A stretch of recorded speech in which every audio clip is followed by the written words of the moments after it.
اعوذ بالله من الشیطان الرجیم. بسم الله الرحمن الرحیم.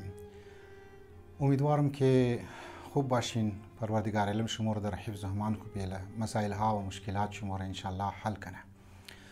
مباحثی که درباره تاریخ صدر اسلام و یهودیا که چطور زندگی میکردن و اینها چی برنامه داشتن و چی پروگرام داشتن و اینها چطور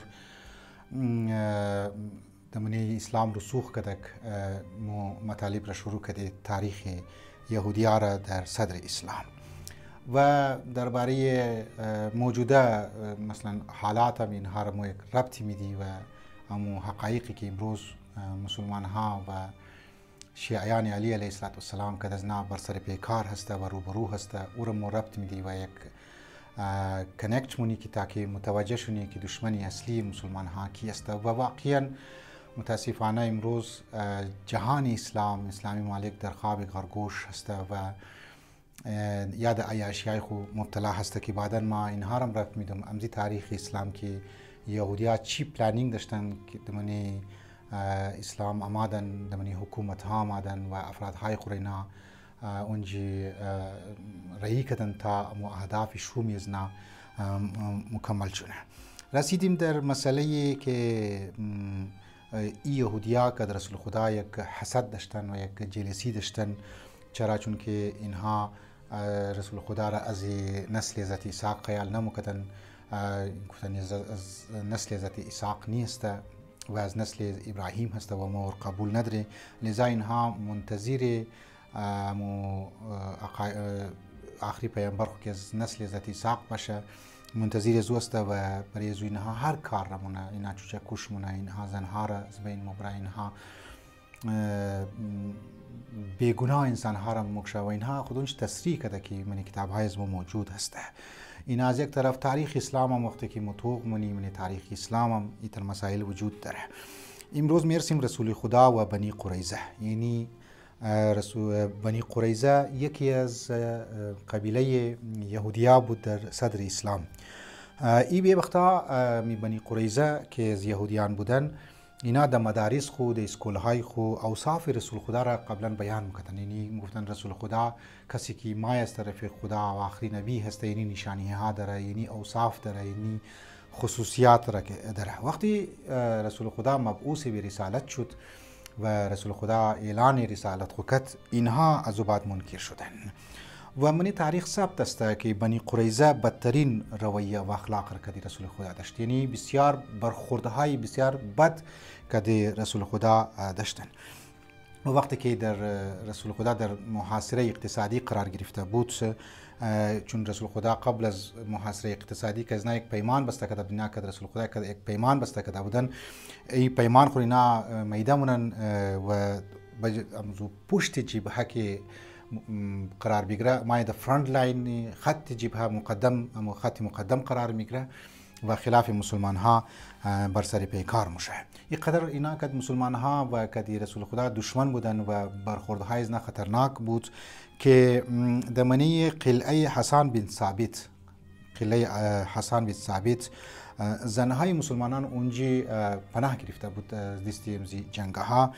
اینها آمدن کوشش کردن که امو زنها را اسیر کنه، کنیز کسته جور کنه، لیکن با شجاعت صفیه امه رسول خدا ای سازش از اینا کسته ناکام شد و بعدنها که محاصره اقتصادی بری رسول خدا که شده بود شکست، رسول خدا دزی فکر افتاد دزی که بایی یهودیا را و ای بنی قریظه را ما باید کسی حساب را تمام کنم که چی اینی ما اینا را باید از بین ببرم یا این هر ما مدینه بدر کنم بنی قریظه را. لذا وقتی که رسول خدا در فکری ازی پیمان شکنا افتاد، باز زو بعد نبرد که بنی قریظه که است شروع شد. در ازی نبرد دزی جنگ پرچمدار رسول الله صلی الله علیه و آله و سلم امیر المؤمنین علیه السلام بود، یعنی امام علی علیه السلام بود. لذا تمام یهودیان مدینه از جمله بنی قینقاع و بنی حارثه که بعدا ما اینا را درباره‌اش میگم،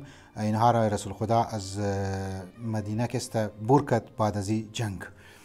مطلبی که باید مو بار بار در تکرار منی او که سیرت معصومین، سیرت رسول خدا که یهودیا بسیار برخورد بوده و او بصیرتی که رسول خدا داشت و امام علی و دیگه ائمه ها علیهم السلام از مو دشمنی حقیقی اسلام را و مسلمان ها را امی یهودیار خیال میکرد. شما اگر داکومنتری تو کنین خود از نکیم ویدیوز که لیک شده یا منی سوشال میدیا هم ده بچه های خورده منی کلاسیس که است یهودیا سیونیستات درس میدن، یاد میدن که کلانترین دشمن شما مسلمان ها هست، کلانترین دشمن شما خطرناکترین دشمن شما شیعان علی ابن ابی طالب علیه السلام هست.